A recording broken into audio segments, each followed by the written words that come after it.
이건 믿을 수 없습니다. 런던의 어둠 속 연구실 모니터만이 희미하게 빛나고 있었습니다. 스크린에 떠오른 번역 결과를 본 순간 제 심장이 멎는 것 같았습니다. 이건 말이 안 돼. 25년간 고고학을 연구해왔지만 이런 일은 처음이었습니다. 수천 년 전 히브리어 문서에서 추출한 숫자들이 현재의 좌표와 정확히 일치하고 있었습니다. 그것도 지구 반대편 동쪽 끝의 한 점을 가리키며 창밖으로 새벽이 밝아오고 있었지만 제 머릿속은 더욱 어두워졌습니다. 이 발견이 의미하는 바를 알 것 같았기 때문입니다. 커피잔을 든 손이 떨렸습니다. 그런데 그때 컴퓨터에서 새로운 알림음이 울렸습니다. 또 다른 메시지가 발견됐습니다. 스크린에 떠오른 새로운 문장을 보는 순간 제 세상이 완전히 뒤바뀌었습니다. 과연 이것은 우연일까요? 본격적으로 들어가기 전에 좋아요와 구독 눌러주시면 큰 힘이 됩니다. 이것은 예언이 아니었습니다. 런던 시각 오후 3시 17분 소아스 대학교 히브리어 문헌해독 연구소장 마이클 데이비슨 교수의 목소리가 떨리고 있었어요. 그의 손에는 방금 전 AI가 완성한 최종 분석 보고서가 들려 있었습니다. 수천 년 전 히브리 문서에 기록된 그 문장. 동쪽 끝에 흰 옷 입은 자들이 깨어나리라는 미래를 예측한 예언이 아니었습니다. 이것은 좌표였어요. 연구실 스크린에는 한반도 지도가 떠 있었어요. 서울을 정확히 가리키는 빨간 점과 함께요. 위도 37도, 경도 127도, 고대 히브리어 문장에서 추출한 숫자, 코드가 만들어낸 정확한 좌표였습니다. 누군가가 우리보다 훨씬 앞서서 이 땅을 지목해 두었던 거예요. 데이비슨 교수의 마지막 말이 연구실을 가득 채웠을 때 그 누구도 이것이 시작일 뿐이라는 걸 알지 못했습니다. 진짜 충격은 아직 오지도 않았으니까요. 그런데 이상한 일이 벌어지기 시작했어요. 데이비슨 교수의 발표가 나간 지 불과 6시간 만에 전 세계 곳곳에서 비슷한 보고서들이 쏟아져 나왔거든요. 예루살렘 고문서관에서는 같은 양피지에서 또 다른 문장을 발견했다고 했고, 베이징 고고학 연구소에서는 고조선 시대 청동기에서 히브리어와 유사한 기호를 찾아냈다고 발표했어요. 마치 누군가가 신호를 기다리고 있었던 것 같아요. 서울대학교 고고학과 김영호 교수의 말이었어요. 그는 이미 3년 전부터 한반도 곳곳에서 발견되는 설명할 수 없는 고대 유물들을 추적하고 있었거든요. 돌에 새겨진 알 수 없는 문자들, 별자리를 가리키는 거석들, 그리고 무엇보다 이상한 건 이 모든 유물들이 같은 방향을 가리키고 있었어요. 하늘의 특정 지점을요. 김 교수가 가리킨 천체도에는 붉은 선들이 그어져 있었어요. 한반도 각지의 고대 유적에서 발견된 천체 관측 흔적들을 연결한 선들이었죠. 그 선들이 모두 모이는 지점에는 지금 이 순간에도 떠 있는 별자리가 있었습니다. 뭔가 큰 일이 시작되고 있는 것 같아요. 하지만 정말 놀라운 건 따로 있었어요. AI가 히브리 문서를 분석하면서 발견한 건데 그 문장 뒤에 숨겨진 또 다른 층위가 있었거든요. 단순히 좌표만 담긴 게 아니라 시간까지 명시되어 있었던 거예요. 2025년 여름, 흰옷의 땅에서 문이 열린다. 런던의 컴퓨터 스크린에 떠오른 번역문을 본 순간 연구팀 전체가 숨을 멈췄어요. 지금이 바로 2025년 여름이었거든요. 더 무서운 건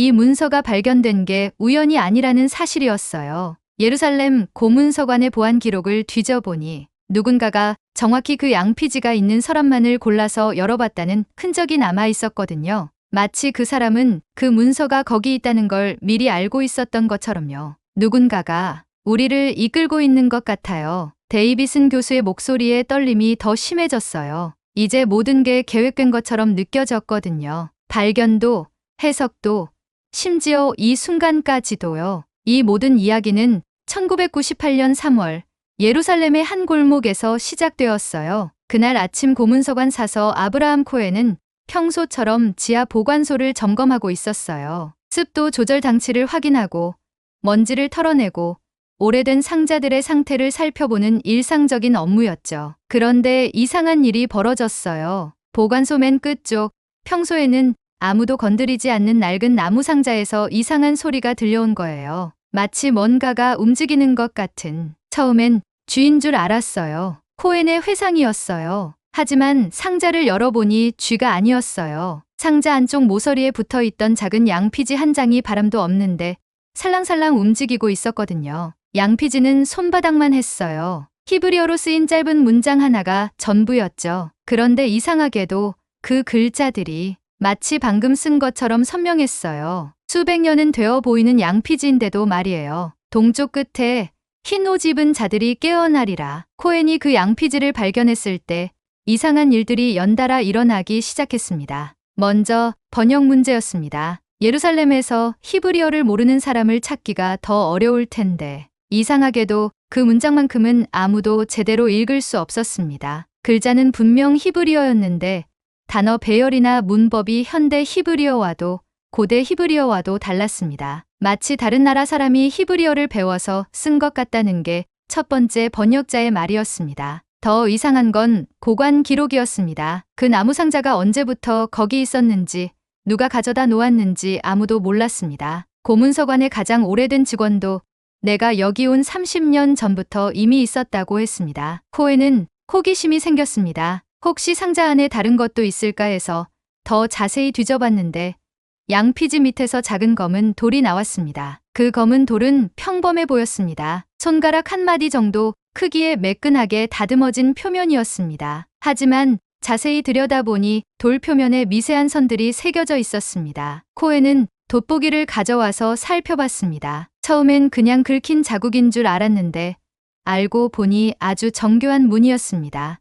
마치 지도 같았습니다. 이건 별자리 같은데? 동료 사서가 어깨너머로 보며 중얼거렸습니다. 정말로 그랬습니다. 작은 점들이 선으로 연결되어 있고 어떤 패턴을 이루고 있었습니다. 하지만 알려진 별자리와는 달랐습니다. 더 놀라운 건 돌의 무게였습니다. 크기에 비해 너무 가벼웠습니다. 마치 속이 비어있는 것 같았습니다. 코헨이 귀에 대고 흔들어 보니 정말로 뭔가 작은 것이 안에서 굴러다니는 소리가 났습니다. 하지만 돌에는 틈이나 구멍이 전혀 보이지 않았습니다. 어떻게 안에 뭔가 들어갈 수 있었을까?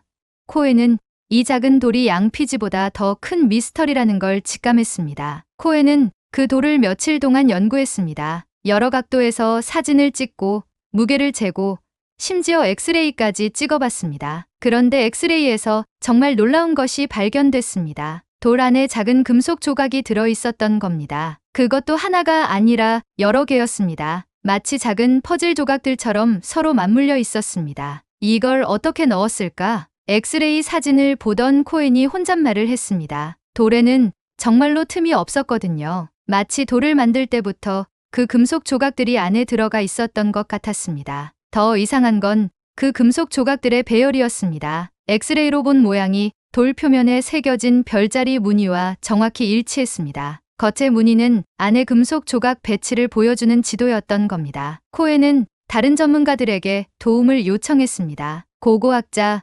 천문학자, 심지어 물리학자까지 불러서 이 돌을 조사하게 했습니다. 하지만 아무도 명확한 답을 주지 못했습니다. 다만 한 가지는 분명했습니다. 이 돌은 자연적으로 만들어진 게 아니었습니다. 2000년이 지나도록 그 양피지와 돌은 예루살렘 고문서관 구석에 조용히 놓여 있었습니다. 가끔 연구자들이 와서 살펴봤지만 특별한 발견은 없었습니다. 그저 흥미로운 유물 정도로 분류되어 있을 뿐이었습니다. 그런데 2023년 런던 소아스 대학교에서 온 젊은 연구원 사라 톰슨이 예루살렘을 방문했습니다. 그녀는 고대 셈족 언어 연구로 박사학위를 준비하고 있었습니다. 사라가 그 양피지를 처음 봤을 때의 반응은 남달랐습니다. 다른 연구자들과 달리 그녀는 문장을 읽을 수 있다고 했습니다. 이건 고대 히브리어가 아니에요. 아람어도 아니고 혹시 고대 한국어의 영향을 받은 게 아닐까요? 코헨과 동료들은 그녀의 말을 이해할 수 없었습니다. 한국어라니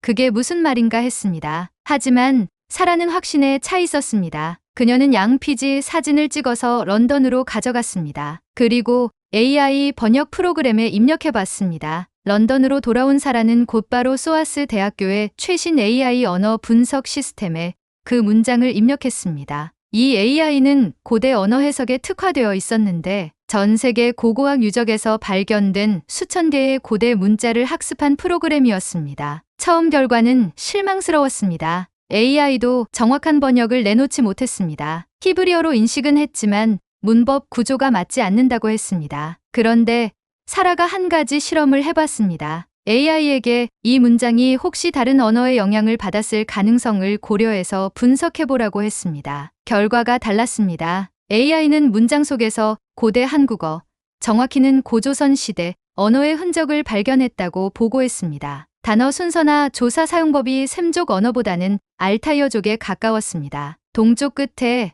흰 옷 입은 자들이 깨어나리라. 새로운 번역이 나왔을 때 사라는 소름이 돋았습니다. 이 문장이 단순한 종교적 예언이 아니라 구체적인 지역과 민족을 가리키고 있다는 걸 직감했습니다. 사라는 더 깊이 파고들었습니다. AI에게 문장의 각 단어를 숫자로 변환해보라고 했습니다. 고대 히브리어에서는 글자마다 숫자 값이 있었거든요. 처음엔 의미 없는 숫자들이 나왔습니다. 하지만 사라가 단어 순서를 바꿔가며 계산해보니 패턴이 보이기 시작했습니다. 동쪽을 뜻하는 단어에서 37이 나왔고 끝에서 127이 나왔습니다. 사라는 이 숫자들이 익숙하다고 생각했습니다. 잠깐, 이건 좌표 아닌가? 사라는 급히 지도를 펼쳤습니다. 북위 37도, 동경 127도. 이 좌표가 가리키는 곳은 서울이었습니다. 말이 안 돼. 사라는 중얼거렸습니다. 수천 년 전에 쓰인 히브리어 문장에 한반도의 정확한 좌표가 숨겨져 있다니. 우연의 일치치고는 너무 정확했습니다. 하지만 의심의 여지가 없었습니다. AI가 여러 번 재계산해도 같은 결과가 나왔습니다. 고대 문서가 현재의 서울을 정확히 가리키고 있었습니다. 사라는 혼자서는 이 발견의 무게를 감당할 수 없다고 생각했습니다. 그녀는 지도교수인 마이클 데이비슨 교수를 찾아갔습니다. 데이비슨 교수는 소아스에서 가장 권위 있는 고대 샘족 언어 전문가였습니다. 40년 넘게 고대 문헌을 연구해온 그였지만 사라가 가져온 자료를 보고는 말문이 막혔습니다. 이게 정말 맞나? 데이비슨 교수는 몇 번이나 계산을 다시 해봤습니다. 하지만 결과는 똑같았습니다. 위도 37도, 경도 127도, 서울의 정확한 좌표였습니다. 사라, 이 문서의 연대 측정 결과는 어떻게 나왔지? 약 2500년 전으로 추정됩니다. 데이비슨 교수는 깊은 한숨을 쉬었습니다. 2500년 전에는 정확한 경위도 개념조차 없었습니다. 그런데 어떻게 현대의 좌표 체계와 일치하는 숫자가 나올 수 있을까? 이건 상식으로는 설명할 수 없는 일이었습니다. 데이비슨 교수는 이 발견을 혼자 간직할 수 없었습니다. 그는 서울대학교 고고학과에 연락을 취했습니다. 한국의 고대사 전문가들에게 이 이상한 발견에 대해 알려야 한다고 생각했습니다. 며칠 후 서울대학교 김영우 교수로부터 답장이 왔습니다. 그런데 그 내용은 데이비슨 교수를 더욱 놀라게 했습니다. 교수님이 말씀하신 좌표와 관련해서 저희도 비슷한 발견을 했습니다. 김 교수는 최근 3년간 한반도 각지에서 발견된 고대 유물들에 대해 설명했습니다. 경주, 부여, 평양 등지에서 나온 고대 돌무덤과 거석들이 모두 같은 방향을 가리키고 있다는 것이었습니다. 더 놀라운 건 그 방향이 모두 서울을 향하고 있었다는 사실이었습니다. 마치 한반도의 고대인들이 미래의 서울이 중심지가 될 것을 미리 알고 있었던 것처럼 말입니다. 그리고 이 돌들에서 이상한 기호들이 발견됐는데 혹시 히브리어와 비슷하지 않을까 하는 생각이 들었습니다. 김 교수가 보낸 사진들을 본 데이비슨 교수는 손이 떨렸습니다. 김 교수가 보낸 사진 속 기호들은 정말로 히브리어와 닮아 있었습니다. 하지만 완전히 같지는 않았습니다. 마치 누군가가 히브리어를 보고 따라 그렸는데 정확하게 따라 그리지는 못한 것 같았습니다. 데이비슨 교수는 사라와 함께 이 기호들을 분석했습니다. AI에 입력해서 패턴을 찾아봤습니다. 그런데 놀라운 결과가 나왔습니다. 한국의 고대 기호들도 숫자로 변환이 가능했습니다. 그리고 그 숫자들을 조합하면 또 다른 좌표가 나왔습니다. 북위 35도, 동경 129도. 이번엔 경주였습니다. 신라의 옛수도 경주의 정확한 좌표였습니다. 이상해요. 왜 경주일까요? 사라가 물었습니다. 데이비슨 교수도 답을 알 수 없었습니다. 하지만 한 가지는 분명했습니다. 예루살렘의 양피지와 한반도의 고대 유물들 사이에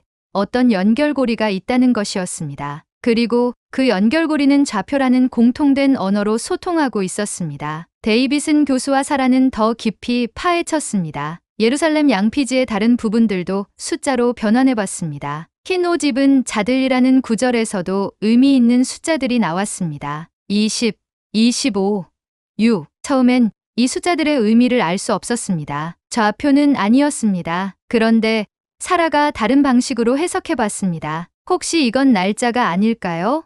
2025년 6월, 데이비슨 교수는 깜짝 놀랐습니다. 지금이 바로 2025년 6월이었거든요. 설마 그들은 한국의 고대 기호들도 다시 분석해 봤습니다. 경주 좌표 외에 다른 숫자들도 있었습니다. 그 숫자들을 날짜로 해석하면 역시 2025년 여름을 가리켰습니다. 우연의 일치치고는 너무 정확해요. 사라의 목소리에 떨림이 있었습니다. 수천 년 전 문서들이 모두 같은 시점을 가리키고 있었습니다. 바로 지금, 이 순간을 말입니다. 마치 누군가가 이 시점에 무언가 중요한 일이 일어날 것을 미리 알고 있었던 것 같았습니다. 이 시점에서 데이비슨 교수는 예루살렘의 코엔에게 연락했습니다. 양피지와 함께 발견된 검은 돌에 대해 더 자세히 알고 싶었습니다. 코엔은 그동안 그 돌을 계속 연구했다고 했습니다. 최근에 새로운 발견이 있었다고 했습니다. 돌 안에 금속 조각들이 움직이고 있어요. 움직인다고요? 네. 아주 천천히요. 마치 시계처럼 일정한 패턴으로 돌아가고 있습니다. 코엔이 보낸 최신 엑스레이 사진을 보니 정말로 그랬습니다. 25년 전 사진과 비교해 보니 금속 조각들의 위치가 바뀌어 있었습니다. 더 놀라운 건 그 움직임에도 패턴이 있다는 것이었습니다. 마치 어떤 특정한 배열을 향해 천천히 움직이고 있는 것 같았습니다. 언제쯤 그 배열이 완성될 것 같나요? 데이비슨 교수가 물었습니다. 계산해 보니 올해 여름쯤 될 것 같습니다. 또다시 같은 시점이었습니다. 모든 것이 2025년 여름을 가리키고 있었습니다. 데이비슨 교수는 이제 혼자서는 이 문제를 해결할 수 없다고 판단했습니다. 그는 국제고고학협회에 긴급 연구팀 구성을 요청했습니다. 며칠 후 전 세계에서 고대 문명 전문가들이 런던으로 모였습니다. 이스라엘에서 코엔이, 한국에서 김영우 교수가, 그리고 중국과 일본에서도 관련 전문가들이 왔습니다. 첫 회의에서 놀라운 사실이 밝혀졌습니다. 각국에서 비슷한 유물들이 발견되고 있었던 겁니다. 중국 베이징 근처에서 발견된 고대 청동기에도 한반도를 가리키는 좌표가 새겨져 있었고, 일본 나라현의 고분에서도 이상한 방향을 가리키는 거석이 발견됐는데 그 방향 역시 서울이었습니다. 이건 우연이 아니에요. 김영호 교수가 말했습니다. 누군가가 의도적으로 이 좌표들을 각지에 남겨둔 것 같습니다. 더 이상한 건 모든 유물의 연대가 비슷했다는 점이었습니다. 기원전 5세기에서 3세기 사이 고조선이 존재했던 바로 그 시기였습니다. 연구팀은 흰 옷 입은 자들이라는 표현에 주목했습니다. 이 표현이 단순한 비유가 아닐 수도 있다고 생각했습니다. 한국사 전문가인 김영호 교수가 중요한 정보를 제공했습니다. 고대 중국 문헌에 백이민족에 대한 기록이 있습니다. 동쪽 바다 너머 흰 옷을 입는 민족이 살고 있다고 했죠. 삼국지 위지 동의전, 후한서 등 여러 중국 사서에서 한민족을 가리켜 백이민족이라고 불렀다는 기록이 있었습니다. 그럼 이 예언은 처음부터 한민족을 가리키고 있었던 건가요? 사라가 물었습니다. 데이비슨 교수는 더 깊이 파고들었습니다. 고대 중동 지역에서 동방의 백이민족에 대한 언급이 있는지 찾아봤습니다. 결과는 놀라웠습니다. 바빌로니아 점토판에서, 이집트 파피루스에서, 심지어 페르시아 조로아스터교 경전에서도 동방 끝에 흰 옷, 민족에 대한 기록이 발견됐습니다. 모두 같은 내용이었습니다. 그들이 깨어나는 때 새로운 시대가 시작된다는 것이었습니다. 연구팀은 천문학자들의 도움을 요청했습니다. 고대 문서들에서 언급된 별자리와 천체 현상들을 확인해 보기 위해서였습니다. 케임브리지 대학교의 천체물리학자 제임스 화이트 교수가 합류했습니다. 그는 고대 천문기록 전문가였습니다. 화이트 교수가 검은 돌 표면의 별자리 무늬를 분석한 결과는 충격적이었습니다. 이건 현재 한반도 상공에서 볼 수 있는 별자리입니다. 그런데 이상한 점이 있어요. 어떤 점인가요? 이 별자리 배치는 2025년 여름, 정확히 지금 시기에만 볼 수 있는 특별한 배열입니다. 화이트 교수는 컴퓨터 시뮬레이션을 보여줬습니다. 수천 년에 한 번씩 일어나는 특별한 행성 정렬이 올해 여름에 일어난다는 것이었습니다. 더 놀라운 건 이 정렬이 정확히 한반도에서 가장 잘 관측된다는 점입니다. 모든 증거가 한 점으로 모이고 있었습니다. 장소도, 시간도, 심지어 하늘의 별들까지도 2025년 여름의 한반도를 가리키고 있었습니다. 이제 마지막 퍼즐 조각만 남았습니다. 검은 돌 안에 금속 조각들이 완전히 정렬되는 순간이었습니다. 코엔이 예루살렘에서 실시간으로 돌의 상태를 전송했습니다. 런던의 연구팀은 숨을 죽이고 지켜봤습니다. 움직임이 빨라지고 있어요. 코엔의 목소리가 떨렸습니다. 25년 동안 천천히 돌던 금속 조각들이 갑자기 속도를 내기 시작했습니다. 그리고 마침내 완벽한 배열이 완성됐습니다. 그 순간 돌에서 희미한 빛이 나기 시작했습니다.